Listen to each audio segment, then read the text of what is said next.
สวัสดีค่ะกับช่อง Everything is Easy by Yaya ใครชอบอะไรง่ายๆสบายๆมาชมช่องนี้ค่ะ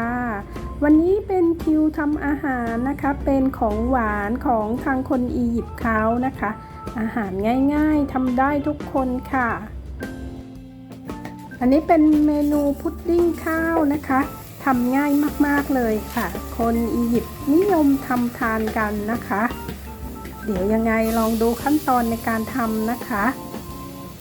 สำหรับท่านไหนนะคะเข้ามาชมใหม่ๆก็อย่าลืมกดติดตามกด Subscribe กดไลค์กดแชร์นะคะเป็นกำลังใจให้ช่องเล็กๆนะคะ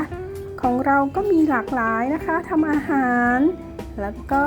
การทำการเย็บผ้าด้วยมือนะคะแล้วก็การปักผ้าด้วยมือยังไงก็อย่าลืมติดตามชมกันนะคะขอบคุณมากค่ะ